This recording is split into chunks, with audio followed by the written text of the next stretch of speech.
안녕하세요. 반갑습니다. 여러분의 자기계발과 성장을 도와드리는 선아원장쌤입니다. 자, 오늘 제가 가지고 나온 책은요, 국민이 묻는다입니다. 이 책은 월명 스님께서 지으셨고요, 도서출판 희망꽃에서 나온 책입니다. 미국 대선 6개월 전 트럼프 대통령 당선을 예언하셨고, 박근혜 전 대통령의 당선과 도중하차 예언하셨고요. 탄핵 날짜와 현재 8대0 만장일치 인용 예언한 놀라운 시대 진단력이 있는 월명 스님께서 펴내셨습니다. 다수의 정치인과 기자가 전국 해법의 의견을 구하는 월명 스님의 통찰과 전망이라고 적혀 있네요. 자, 이 책 영상 보시기 전에 구독과 좋아요 눌러주시면 감사하겠습니다. 자, 이 책에는 박근혜 전 대통령의 어떤 탄핵과 그런 과정, 그리고 그 이후의 일들인데 굉장히 우리나라의 미래에 대해서 많이 걱정하신 그런 모습들이 역력하게 나타나고 있고요. 그 다음에 앞으로 우리가 어떻게 살아야 할 것인가, 그리고 어떻게 그 나이 들면서 우리 초고령화 사회에서의 우리 사회가 어떻게 진전할 것인가, 통일에 관해서도 나옵니다. 이렇게 여러 가지 앞으로 펼쳐질 일들에 대해서 굉장히 따끔하게 질책도 하시고 또 재연도 하시고 그렇게 하신 월명 스님의 저서인 것 같습니다. 자, 사람이 곧 희망이다.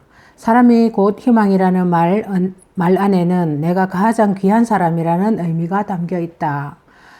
근심 걱정에 자신을 맡기고 고통스러운 나라를 보내는 것만큼 어리석은 일도 없다. 따라서 앞으로는 지나친 피해의식과 자격지심, 자기 비하 등을 머릿속에서 지워버리기 위해 노력해보자 라고 하네요. 그렇게 희망을 가지고 있으라는 그런 뜻인 것 같습니다. 어쩐 일인지 세상이 풍요로 물들을수록 사람에 대한 예의가 사라진다. 물질 만능주의에 젖어 사람이 얼마나 귀한지 모르는 것이다. 제 아무리 시스템이 완벽해도 사람이 없으면 무용지물인데 그 사실을 왜 모르는 걸까? 특히 기업의 규모가 커질수록 회사는 시스템에 의해 움직인다. 따라서 사람의 소중함을 모른다 라고 하네요. 새로운 사람으로 대체하면 된다고 생각하는 것이다. 인간을 마치 기계의 부품으로 여기는 것 같아 마음이 불편하다라고 하네요. 사람이 곧 희망이다라는 전제 아래 사회를 따뜻하게 변화시킬 수 있는 새로운 리더십이 필요한 이유이다. 아울러 자기 자신을 귀히 여겨야 한다. 내가 나 자신을 존중했을 때 상대방에게도 존중받을 수 있기 때문이다. 물론 번번이 거대한 벽에 부딪혀 깨지고 넘어지기를 반복한다면, 아무도 자신을 귀하게 여겨주지 않는다면 절망할 수밖에 없다. 냉정한 현실에서 스스로 귀히 여기는 것이 생각처럼 쉬운 일이 아니라는 뜻이다. 혹시 지금 이 순간 당신의 마음이라면 하던 일을 멈추고 바쁘다는 핑계로 소원했던 친구들을 만나보면 어떨까? 웃고 떠들다 보면 근심 걱정이 사라지기 때문이다. 하늘이 무너질 것처럼 걱정스러웠던 문제도 대수롭지 않은 일처럼 느껴지게 마련이다.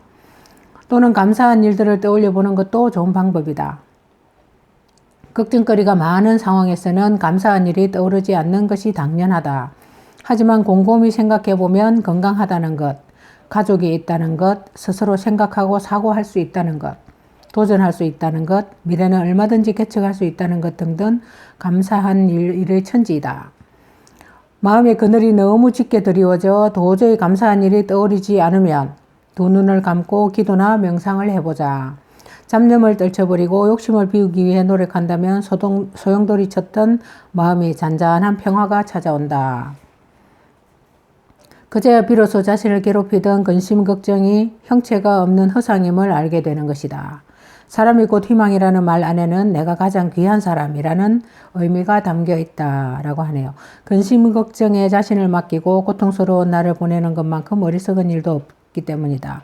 따라서 앞으로는 지나친 피해의식, 자격지심, 자기 비하 등을 마음속에서 지워버리기 위해 노력해보자. 자, 인터넷 세상에서 험담도 마찬가지입니다. 익명성에 숨어 악의적인 댓글을 다는 것은 스스로 자신의 마음을 황폐하게 만드는 것과 다르지 않다.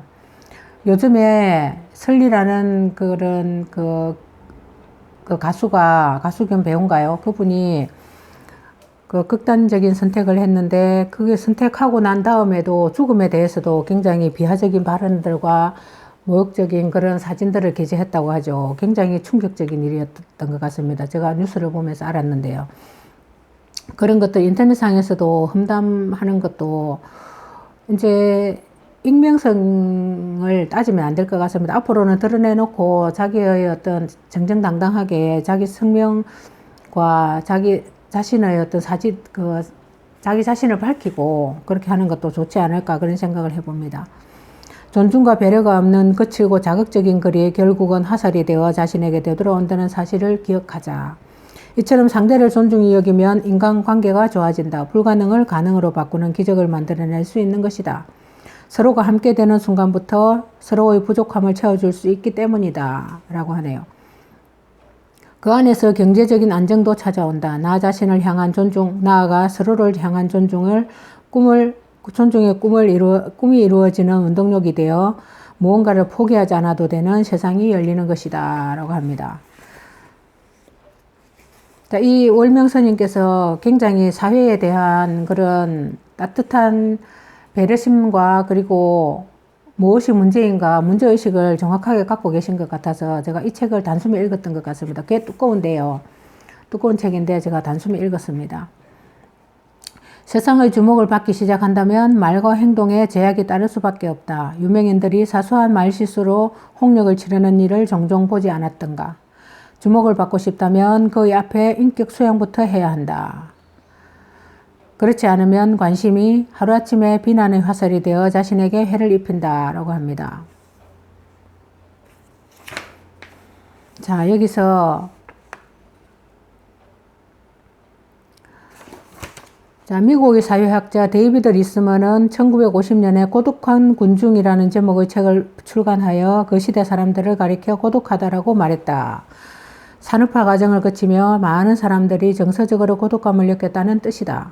그로부터 반세기가 훌쩍 지났다. 비약적인 기술 개발로 인해 인류 삶은 눈부시게 발전했다. 그에 비해 인간 소외 현상도 심화되고 있다 합니다. 현대인들을 다수가 1950년대보다 훨씬 깊은 고독을 느끼며 살고 있다라고 하네요. 그래서일까 현대인들은 외로움을 달랠 요량으로 불특정 다수에게 관심을 받으려 한다. 마음이 공허할수록 주목받고 싶은 욕구가 점점 강해지는 것이다 라고 합니다. 우스갯소리로 이들을 가리켜 관심종자라고 부른다. 관심 받기를 원하는 사람들이 많아짐에 따라 생겨난 신조어라고 합니다. 그만큼 현대인들이 외롭다는 반증일 것이다. 행복하다면 구태여 관심을 받기 위해 노력하지 않아도 될 테니 말이다. 문제는 그 과정에서 점점 더 과격한 말과 행동을 한다는 것이다. 자극적으로 말했을 때 그 관심을 받을 수 있기 때문이다. 라고 하네요. 자, 반면에 주위 사람들이 자신의 말 한마디 한마디에 관심을 기울이고 나아가 응원한다면 외롭지 않을 뿐더러 자존감도 높아진다. 현대인들이 점점 더 자극적으로 말하고 행동하는 까닭이다. 하지만 여기에는 한 가지 맹점이 있다라고 하네요. 어떤 맹점이 있는지 한번 살펴볼게요. 자신의 말에 호응한다고 해서 관심이 있는 것은 아니다라고 합니다. 관심이란 애정의 다른 이름이기 때문이다. 인터넷 속 세상에서 만난 다수의 사람과 진심 어린 대화를 나눌 수 있겠는가? 서로를 향해 진심 어린 위로를 건네고 나아가 용기를 낼 수 있겠는가? 그럼에도 불구하고 인터넷 속 세상에서 관심받는 것은 왜 그리도 집착하는 것일까? 아마도 초라한 현실을 부정하고 싶은 마음일 테다 라고 하네요. 그러니까 자신이 부정하고 싶고 외로우니까 자꾸 관심을 받고 싶어 하는 것 같습니다. 자, 그 다음에 통일에 관한 이야기가 있는데요. 저는 통일에 관한 이야기를 좀 더 자세하게 읽어봤습니다. 통일로 인해 한반도의 단일 경제권이 형성된다면 경제 규모를 확장해 강대국으로 나아갈 토대를 마련할 수 있다라고 합니다. 통일한국의 활동 무대가 한반도 전역으로 확장되고 나아가 유라시아 대륙과 태평양을 연결하게 됨으로써 그에 따르는 경제 규모의 확장은 상상 이상이 될 것이다 라고 합니다. 통일이 된다면 대한민국 사회는 어떻게 변할까? 모두가 평등한 사회, 생각만 해도 멋진 세상이다. 하지만 모두가 평등한 세상이 가능할까? 무리를 지어 생활하다 보면 반드시 대장이 나타나기 마련이고 힘이 대장에게 집중되는 것 또한 당연한 이치다. 불평등한 사회가 만들어질 수밖에 없는 구조이다 라고 합니다. 자, 북한은 이를 원천 봉쇄한다고 했지만 어찌된 일인지 북한 주민들 사는 세상은 불행으로 점철되어 있다. 주민들 대다수가 굶주림에 시달리고 있고 물론 처음부터 그랬던 것은 아니다. 북한도 나름대로 경제 활성화를 꾀하며 여러 가지 외교 정책을 펼쳐왔으나 지금 그렇게 됐죠. 그런데 북한이 김정은 체제에 와서 굉장히 좀 더 급속히 퇴보하고 있다고 합니다. 리더십의 부재로 고위공직자까지 탈북하는 사태에 이르게 되었죠. 김정은 정권의 공포정치로 인해 북한 체제를 인정하기 어려운 상황에 직면한 지금 우리는 다시금 통일 카드를 내꺼낼 수밖에 없게 되었다. 통일이 된다면 대한민국 사회는 어떻게 변할까? 우리에게 실질적인 도움이 될 때 전 국민이 한마음으로 통일을 염원할 수 있으니 통일에 따른 효과를 점검해 봐야 한다라고 합니다. 자, 첫째, 훼손된 민족 정체성과 민족 동질성을 회복할 수 있다고 합니다. 그렇죠. 본래 우리 민족은 동일한 언어와 문화, 혈통을 지닌 단일 민족으로서 수많은 국난을 겪으면서도 공동체 의식을 갖고 단결해 통일국가를 발전시켜온 역사를 지니고 있다. 둘째, 통일이 되면 전쟁의 위협에서 벗어나 항구적인 평화를 보장받는다라고 합니다. 굉장히 중요한 내용이죠. 여기 이 말은 굉장히 오래된 말이고 또한 자주 하는 말인데도 불구하고 이렇게 되기는 정말 험난한 길이 있는 것 같습니다. 몇 년 전에 작년인가요? 4월 27일인가요? 그때 문재인 대통령과 김정은이 만나면서 금방 통일될 것처럼 그랬잖아요. 그런데 지금 생각해 보면 또 그것도 아니었던 것 같습니다. 굉장히 험난한 그런 일들이 남아 있는 것 같고 그 체제의 어떤 그 안정과 그런 것들을 담보로 한다는 것은 우리가 생각하는 이념적인 그런 생각들은 정말 어려운 것 같습니다. 한데 합치기가 정말 어려운 것 같아요. 통일로 말미암은 안보 위협의 해소는 국가 신용 등급과 국가 브랜드 가치를 높여 코리아 디스카운트를 코리아 프리미엄으로 전환할 수 있다라고 합니다.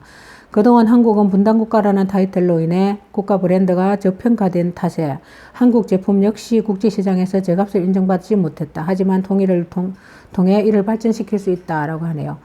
현재 우리는 10위권의 경제 대국이지만 동시에 성장 속도의 둔화와 경기 침체를 겪고 있죠. 이를 타개할 수 있는 새로운 성장 동력이 바로 통일이라고 합니다. 국토 면적의 확장과 인구 증가로 인해 내수 시장이 확대되고 더욱이 남한의 자본과 기술이 북한의 노동력과 지하 자원을 만나면 시너지 효과를 창출할 수 있다라고 합니다. 굉장히 많은 이런 이야기는 많이 들었던 이야기인 것 같습니다. 자, 여기서 수명 이야기가 나와서 제가 한번 읽어보겠습니다. 대한민국은 고령화 사회로 진입했고 머지않아 초고령화 사회가 될 것이다. 세대 갈등은 심화될 것이고 노인들의 빈곤 역시 극심해질 것이다 라고 하네요. 해결 역시 오직 하나, 정부를 위해 우리 사회가 적극적으로 노인 문제에 개입하는 것이다 라고 합니다. 대한민국이 점점 늙어가고 있다. 의학이 발달함에 따라 평균 수명이 길어지기 때문이다. 오랜 세월 인류가 간절히 바라던 불로장생의 꿈이 현실이 되어가고 있다. 그런데 현대인들은 좋아하기는커녕 이를 재앙으로 받아들이고 있다. 노년층은 나날이 증가하지만 출산은 하락하고 있으니 청년 한 명이 노인 여러 명의 노후를 책임져야 하는 시대가 되었기 때문이다. 그러니까 노인도 걱정이고 청년도 걱정이죠. 태어난 아이들도 정말 걱정이 큰 것 같습니다. 이는 세대 갈등으로 이루어지고 양극화가 심화되고 있는 지금 자신의 삶도 감당하기 버거운 청년들에게 노인들의 빈곤까지 책임지라고 요구하는 것 자체가 가혹한 일이 아닐 수 없다. 나이가 든다는 것은 경제활동을 할 수 없다는 것을 의미한다. 노후자금을 마련하지 못한 노인은 당장 먹을 끼니도 차디차게 식은 냉고를 따뜻하게 데워줄 연탄 한 장도 제 힘으로 구하기 어렵다라고 합니다. 실제로 우리 주위에서는 힘겹게 살아가는 노인들이 헤아릴 수 없이 많다. 폐지나 빈병을 주어 근근히 살아가는 노인들의 모습을 거리에서 쉽게 만날 수 있는 이유다. 설상가상으로 길어진 수명으로 인해 노인이 더 늙은 부모를 부양하는 시대가 되었다. 환갑이 넘은 중장년층 자녀 역시 경쟁의 뒤안길을 서성이는데 무슨 수로 고령의 부모를 부양할 수 있겠는가. 이 같은 고민이 머릿속에 가득하니 거리에서 폐지를 줍는 노인들을 볼 때면 나도 모르게 깊은 한숨이 나온다. 어떻게 해야 노인들의 고단한 삶이 조금이나마 해결될 수 있을까? 우리가 일생에서 실천할 수 있는 선행은 무엇일까? 나의 바람은 쓰레기를 버릴 때 마음가짐을 조금만 바꾸는 것이다. 버리는 것이 아니라 드린다고 생각하면 어떻게 행동해야 될지 답이 나오기 때문이다. 어르신께 드리는 폐지를 지저분한 쓰레기와 뒤섞어 놓을 수 있겠는가? 깨끗하게 정돈된 폐지를 줍는 것만으로도 노인들의 시름이 가벼워지지 않을까? 굉장히 아름다운 그런 생각인 것 같습니다. 쓰레기를 같이 한 대에 놓으면 어르신들이, 폐지 줍는 어르신들이 좀 분리하기도 힘들고 가져가기도 아무래도 힘들겠죠. 그런 내용인 것 같습니다. 두 번째 바람은 거리에서 만나는 어르신들을 투명인간 취급하지 않았으면 한다는 것이다. 뒤에서 밀어준다거나 떨어진 폐지를 주워드리는 등 작은 정성을 베푸는 것만으로도 사회로부터 분리되었다는 깊은 고독을 덜어드릴 수 있지 않을까 생각한다고 합니다. 생활 전선에 뛰어들지 않은 노인이라고 해서 마냥 행복한 것도 아니다. 사회가 필요로 하지 않는 잉여 인간이 되었으니 그들을 환영하는 곳 또한 많지 않기 때문이다. 이를 증명이라도 하던 노인들은 무료한 시간을 보내기 위해 종로 3가 탑골 공원 등에 모여 시간을 보낸다. 3355 모여 앉아 장기도 두고 막걸리도 마시며 외로움을 달래지만 어찌된 일인지 그 모습이 주위 사람들의 눈살을 찌푸리게 만든다. 지저분한 옷차림, 주위를 배려하지 않는 돌발 행동, 술에 취해 비틀거리는 모습 등등 때문이다. 라고 합니다. 굉장히 많은 생각을 하게 하는 그런 내용의 책이었던 것 같습니다. 뒤에 보면 노인을 향한 고정관념을 바꿔야 하고 나이가 들면 열정도 감정도 사라진다는 편견, 감정을 드러내면 주책이라는 편견, 정서적으로 교감하고 나아가 이해해야 할 대상이 아니라는 편견, 인격적으로 성숙함을 넘어 완전하다는 편견 등등이 노인을 움츠러들게 하고 분노를 유발했는지도 모를 일이다 합니다. 자, 노인이 죽으면 도서관 하나가 없어지는 것과 같다는 서양 속담이 있다고 합니다. 저도 이 속담을 처음 들었는데요. 노인이 죽으면 도서관 하나가 없어진다.